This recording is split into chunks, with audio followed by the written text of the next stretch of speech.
In spring 2022, reports of a kidnapping in progress led to a dangerous high-speed police chase, ending in a deadly crash on Interstate 25 near Santa Fe, New Mexico. The resulting head-on collision claimed 2 lives.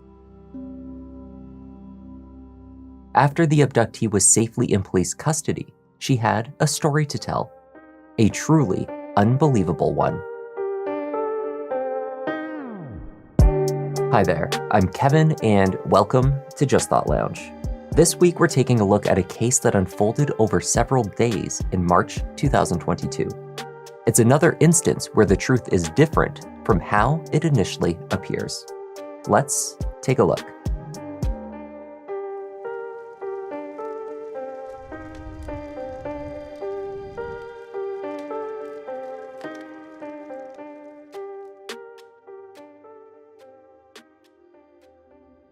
Around 11 a.m. on March 2, 2022, Santa Fe resident Richard Musser was leaving his home at the Vizcaya apartment complex near St. Francis Drive to run some errands.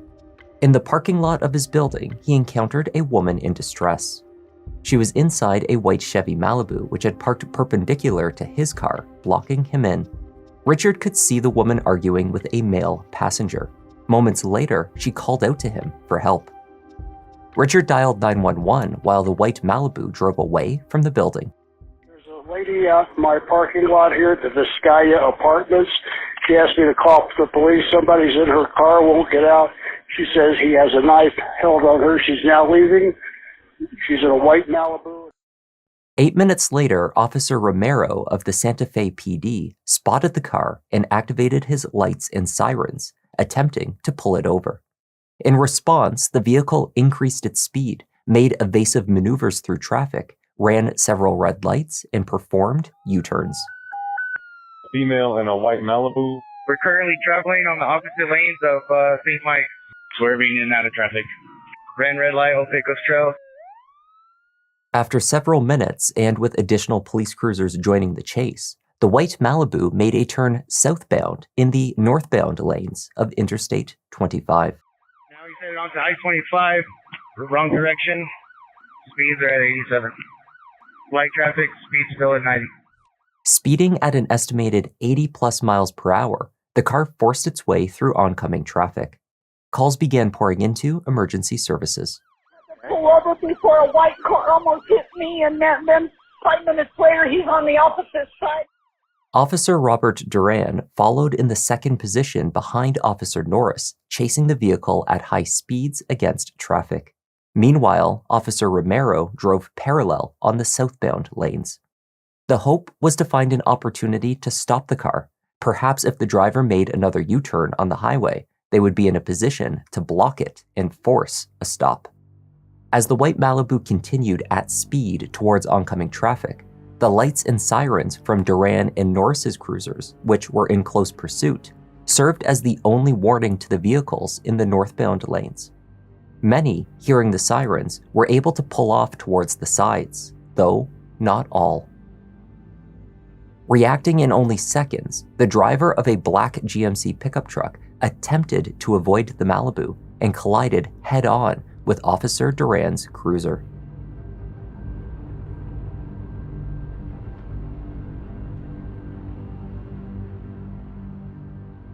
Behind that horrific wreck, another Santa Fe officer traveling at a safer distance ran into another northbound vehicle, which had been forced off the road by the Malibu. The dash camera from a semi-truck caught a glimpse of the crash. It's on I-25 coming from El Dorado. There was a head-on. There's 4 cars involved. Well, I know they're dead. The Malibu clipped the sides of 2 more vehicles, the second of which caused enough damage to force the car off the highway.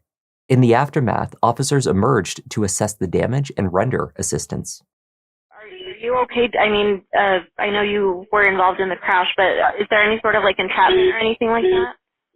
Yeah, 286 is entrapped in his vehicle right now. 286 is entrapped? Yes. Okay, are you out of your vehicle? I just got out of my vehicle now. From the southbound lanes, Officer Romero watched as the kidnapping victim emerged from the vehicle and ran from the car. Get out of the car! Get out of the car right now! Let me see your hands! Walk to me! Where is he? Where is he? Walk back to me! Walk back to me now! I got the female coming back to me right now. There's probably one outstanding in the car. Come back to me. Let me see your hands.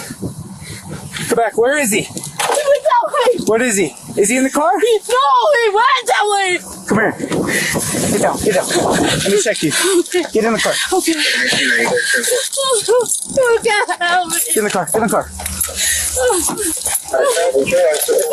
Let me see. I need to check you. I need to check you for weapons. Okay. Where's he at? Who is it? His name is Mark. He's my boyfriend. Does he have any weapons?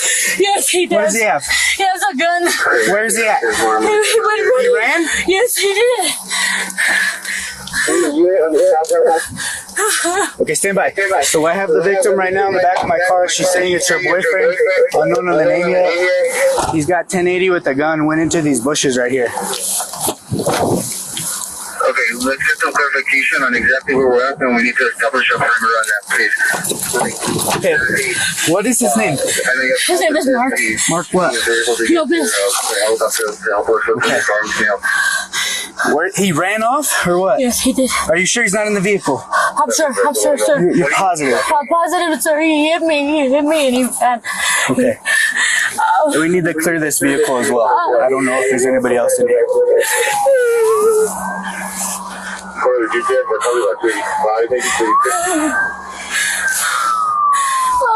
was gonna burn me. Did he stab you at all? Did he hurt you at all? I don't know. Okay. What kind of gun does he have? He had a knife to me too. He has a gun or no? A gun and a knife. Okay. What's his last name? Lopez.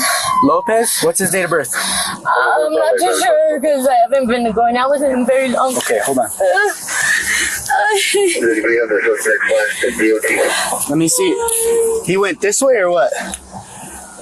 I don't know, sir. Somebody trying to He hit me. Okay, any units that are coming up, what I want you guys to do is start diverting I-25 down, I-25 northbound traffic off of the highway. When did he get out of the car?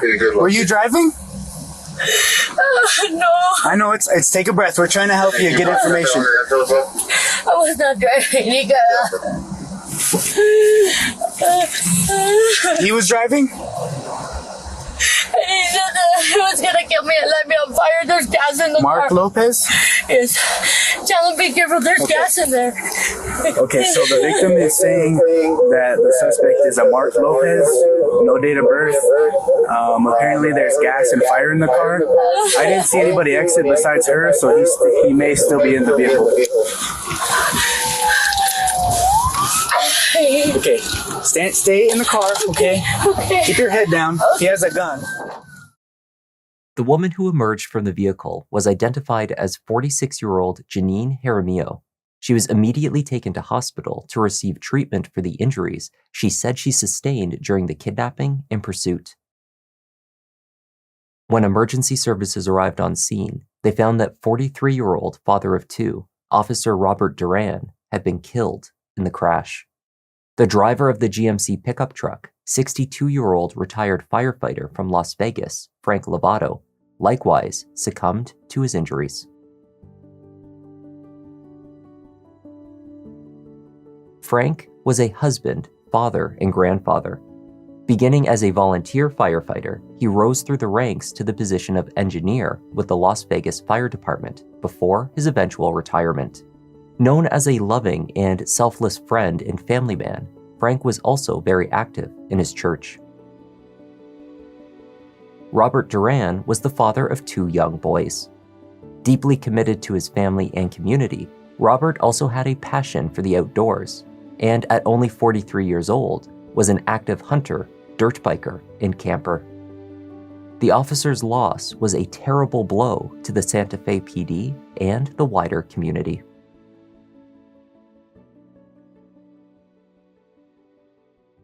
In the immediate aftermath of the incident, calls were made for additional resources as law enforcement shut down the interstate on both sides and began the laborious process of combing through the surrounding bushes in search of the elusive Mark Lopez.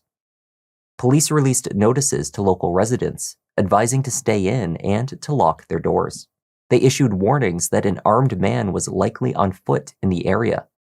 A school was placed on lockdown and local events canceled. One major hurdle law enforcement faced in these initial hours was that they lacked a detailed description of the alleged kidnapper. Jeannine appeared in a state of shock following the incident and was able to provide only scattered pieces of information pertaining to the man's identity. A male was armed with a knife and was taking a vehicle occupied by a woman. We're still working on his involvement and the totality of the investigation. We do plan to release his information once we get everything locked down and his identity. She was transported to a local hospital, and she's still being investigated and interviewed by law enforcement. Jeannine was taken to the station to speak further with detectives. She told Agent Wyatt Harwell of the New Mexico State Police what she knew about her alleged kidnapper, the man named Mark Lopez. Jeannine knew that Mark had 2 sons. On that day, he was wearing a red shirt, black jacket, and black pants. She didn't know his birth date. She couldn't provide a detailed description of his facial features. It wasn't a lot to go on. How long have you and Mark been dating? Oh God. I've known him like 2 to maybe 4 months at all. That's why I don't even know what's going on. Like, I mean, this person I didn't know kind of knew that turned into an evil person, and he was not like that. Where is he from? He said he was from Santa Fe. He told me he wanted to take me out here to stay with him for a little while. I'm curious to know if you know Mark's last name. Oh, Lopez. Yes. Lopez? Yes. During the last 2 to 4 months, has Mark celebrated a birthday that you know about? I think, I'm trying to remember if he said he's younger than me because he doesn't look older than me at all, and I think he lied to me about his age. Eventually, Jeannine recounted how the incident had started that morning. It began outside of the home of one of Mark's friends, she said. They had an argument, and he had struck her. Jeannine explained that she had been hit in the head and must have passed out for a period of time. Only portions of the ordeal were clear to her. Most details were murky. He woke me up like in this so terrible way, pouring some gas on me. He smelled it, and then I felt like the cold going in my clothes and everything. He told me he was gonna burn me. Okay. He said he was gonna set me on fire and I was gonna die. But he was gonna kill me. Okay. He didn't, and I'm glad for that. Yeah, I don't know what happened. I don't understand I can't understand everything. Like, it's hard. It's hard. Jeannine continued to outline her injuries: a cut on her top lip, an injury to her head, chest, and neck. You want to go home still, and he says you're not leaving. He begins striking you in your chest. Is that right? Yeah. And how was his? With a hand, with a weapon? He punched me. He was punching me with his fist. So it's a closed fist like this? Okay. And I was trying to put my head down so he could stop hitting me. And I seen him that he had the knife in his hand and everything, but it was like closed. But I seen it. So when you say closed, was it a folding knife? Yeah? And then the blade was closed. Yeah. But he was still holding it against your neck and your chest. Yeah, and he was telling me Like, I'm not gonna leave and he's gonna kill me. He said, you're not leaving, I'm gonna kill you. And how did that make you feel when you said that? I was so scared. I was all, no. And I started crying and screaming. I was starting to scream, and then he was punching me so hard in my head, and I didn't know what was going on anymore. Where at on your head? I had on the side there? Yeah. Everything was very blurry because I think that the doctor said that I must have got gas in my eye because they had to flush my eyes out. Gasoline. Yeah. Do you remember going the wrong way on the highway? No. Do you remember getting out of the car?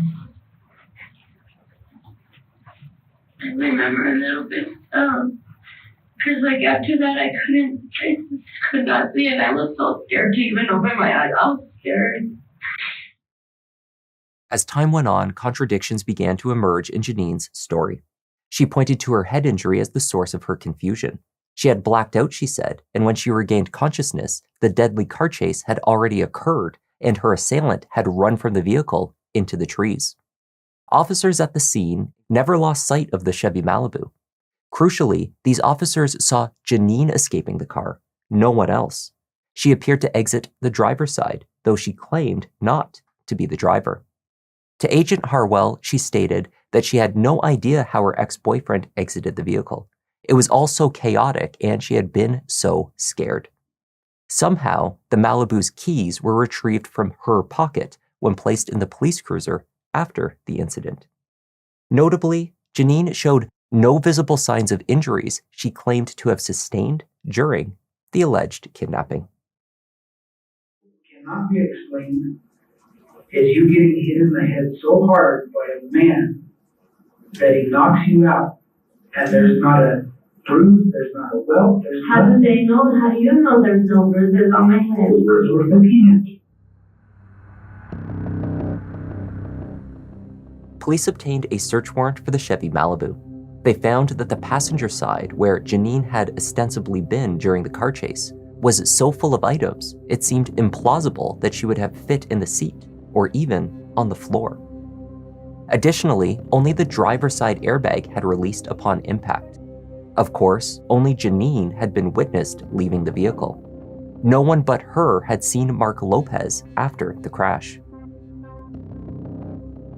If there remained any doubt that Jeannine Jaramillo was the car's driver and its only occupant, the car's computer data also showed that the weight sensors on the passenger side indicated that no one had been in that seat. She nonetheless told her story to local news reporters in the days following, grateful for the work of law enforcement who she said saved her life, even as one officer sacrificed his to save her from an assumed attacker. I wanted to come home and he did not want to bring me, and it started a big old argument. And I had talked to I was yelling for help to this one man that lived in those apartments, and he did help me. He called the police. Did he have that knife to you, or could you see that knife? Yes, and he also had a gun. I fell to the ground and I seen the police. I looked up and there was the police, and I just ran for my life and I was screaming, help me, like, I'm crying, I'm hysterical, and I'm in shock. DNA matching Jeannine's was swabbed from the steering wheel. Fibers taken from the driver's seat matched the sweater that she had been wearing. That sweater had no gasoline on it, despite her claim of being doused in the liquid as part of her abduction. Jeannine was brought in for a second round of questioning. Now listen, I saw Mark, myself, and everything's blurry, okay? I see him breaking into this vehicle, and it was like a truck. I mean, I could barely see it. So you saw that vehicle? I saw a little bit of it. I could barely see. Okay, I had gasoline in my eyes. How did you see the vehicle? Like, what were you doing? Where were you at when you saw this vehicle? I'm moving around all over the car because he's all driving crazy. I'm all over. Hold on, if I recall correctly, you said you were on the floorboard. How did you see this vehicle? Because I want to know what's going on. I want to get out of there. I'm moving around. I'm trying to figure out what to do. I'm going crazy, all right? I'm scared for my So life. if you're I want to get the hell out of moving there. around, you saw this vehicle. Not coming. really just moving because I want to. Oh, I'm okay. moving because he's all over the road and I'm getting pushed around, thrown around in the car. She stuck to her story, even when alone in the room. The investigators had left the lapel camera behind to capture Jeannine's behavior. I want to see him again, God. Please help him understand. Mark did so much wrong to me. It seems that the Malibu had been stolen from Las Vegas 2 days before the crash. And this was not the first time that Jeannine had stolen a vehicle. Indeed, her criminal history was extensive, particularly relating to car thefts and high-speed chases. The previous October, Jeannine had stolen a utility truck and again led police on a chase, later claiming that it was not her, but her boyfriend that had taken the vehicle. She was an unwilling participant. Then there was the incident in September 2021, when she was involved in another police chase in nearby Cibola County. Video captured part of this incident when the stolen vehicle crashed into a fence before pulling back onto the road. At that time, Jeannine told deputies that she had been held against her will yet again. Okay, so what happened? Okay, my boyfriend kept me here. Where's here? Grants. Uh-huh. Grants. And for like 2 days, he didn't let me go. I don't know what the hell. He didn't give me no water. He didn't give me nothing. That's why when I came to this man's house here, I asked him for water. I was so dehydrated. I'm so dehydrated, sir. He just like kidnapped me and didn't let me do anything. Reviewing this incident, the description Jeannine provided of her kidnapper was oddly familiar. A man with a red shirt, black jacket, and black pants. Okay. What's he wearing? He's wearing a red shirt also with black jeans. They're like they hang off, where they show their... Where it shows his ass? Yeah. Where was he sitting in the car? He was down on the ground more. On the ground? What seat? Kind of like down on the middle part, he was on the passenger side. He was on the passenger side down? So how could he be holding a knife to your neck, keeping you from stopping if he's down on the floorboard of the vehicle? He had the knife in his hand, sir, but they didn't. But how is he holding it to your neck? And then he got up and he put it to my neck and he told me to. Where at on your neck? Over here. He told me that he was gonna kill me if I tried to stop again because I was trying to stop, sir. I was trying to stop and then he punched me right here and he was choking me. He was choking me. Most of the time he was choking me. It hurts me. I can't even. He was choking you? While you were driving from us? No. He punched in my stomach. He punched me a lot of times in my stomach and he told me not to stop because I was pushing the brake. I was trying to stop. Police in that incident concluded that there had been no one else in the car. State police tracked down A. Mark Lopez, whose photo and personal information had been circulated across social media after the alert was issued, and ruled him out as a suspect. Mark Thomas Lopez was not involved in the incident. He had never met Jeannine Jaramillo, but was identified as a potential suspect based on the name she gave police. 3 days following the horrific crash that took the lives of 2 public servants, both husbands and fathers, the Santa Fe police announced charges against Jeannine Jaramillo, 2 counts of first-degree murder.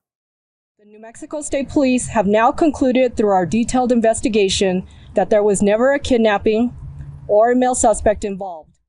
We believe Jaramillo led officers on a chase, driving the suspect car and causing the fatal crash that killed Officer Duran and Mr. Lovato.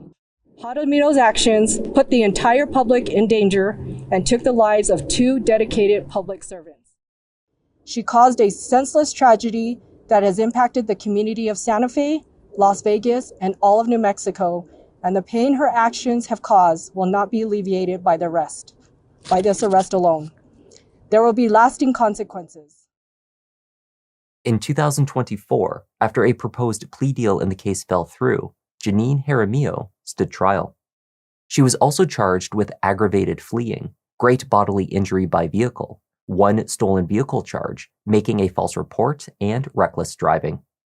The state charged Jeannine under 2 different theories of first-degree murder, neither of which requires proof that the murders were premeditated. The first, felony murder, applies when the killing occurs while another felony is committed, such as stealing a car and fleeing police. The second theory is known as depraved mind murder. Jeannine showed disregard for human life and should have known her actions would lead to great bodily harm or death. Neither Norris or Romero ever had eyes off this vehicle.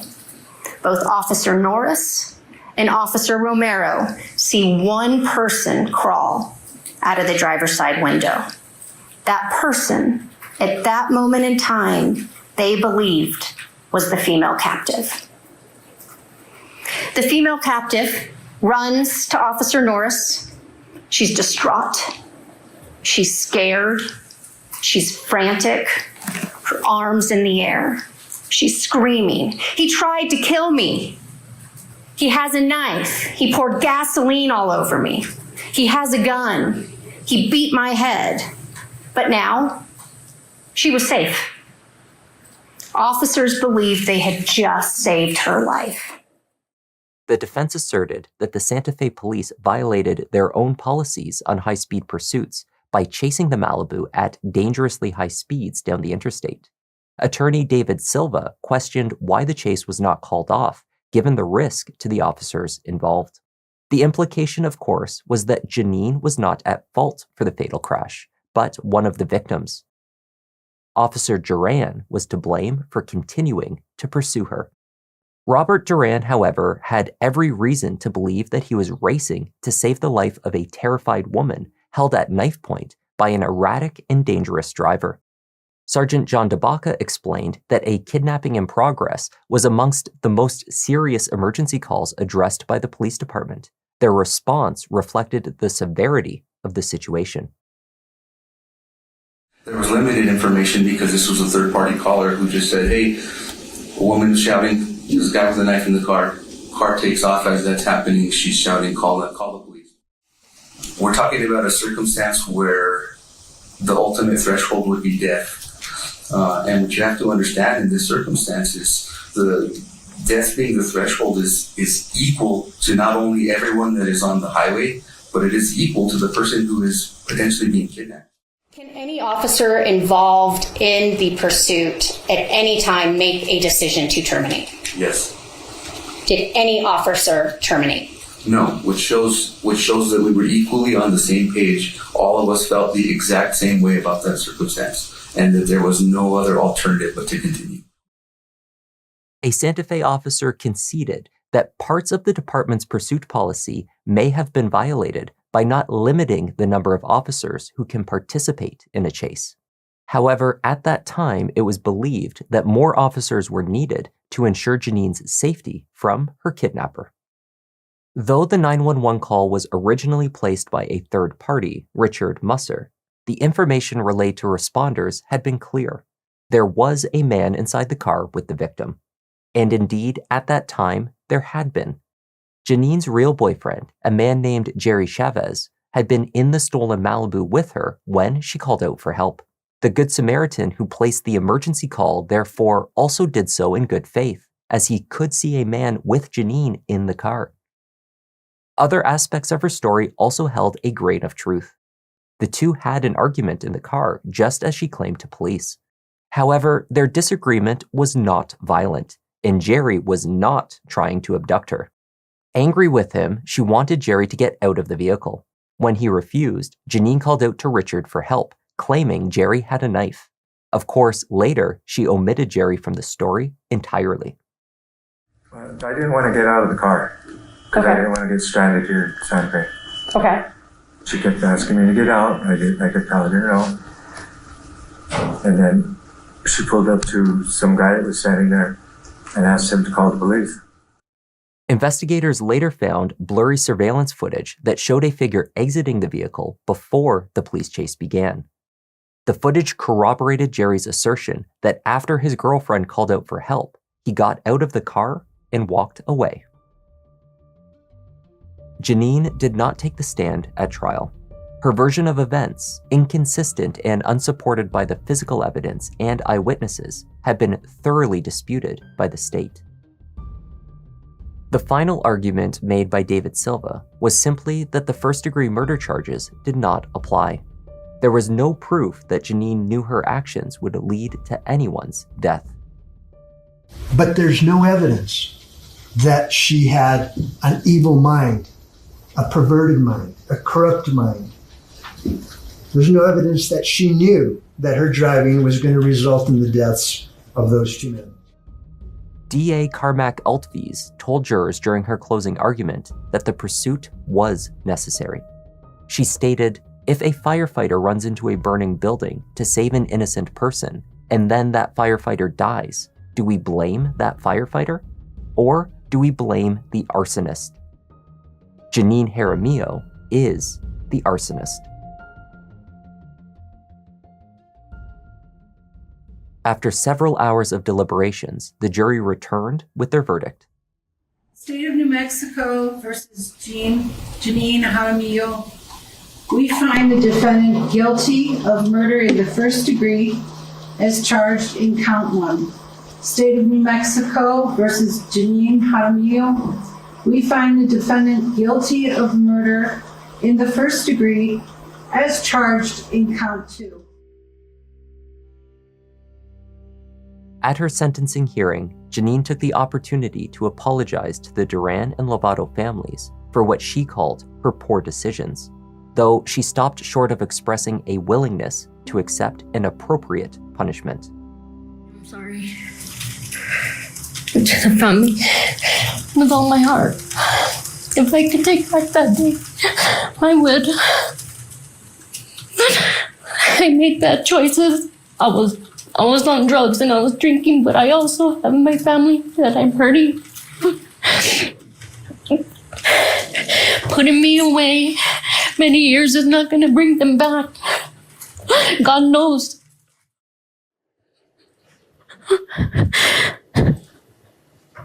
I deserve a second chance, Your Honor, please.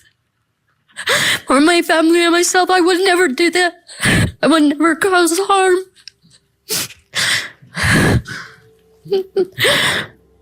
I'm sorry.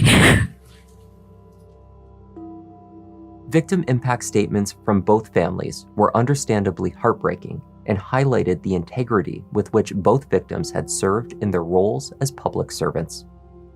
He cared more for her life that day than she did. My brother died trying to save her life. Her sorry but not sorry letter, it was also very hurtful and upsetting to hear the details of her accounts when my brother gave the ultimate sacrifice. 2 beautiful lives were lost, 2 families that will never be the same. Judge Mary Marlowe Summer was not receptive to Jeannine's pleas for mercy, nor was she pleased with the convict's behavior while she handed down the sentence. I'm not a murderer. I am not. I am going. I'm not a murderer. Stop talking, please. Let my judge finish.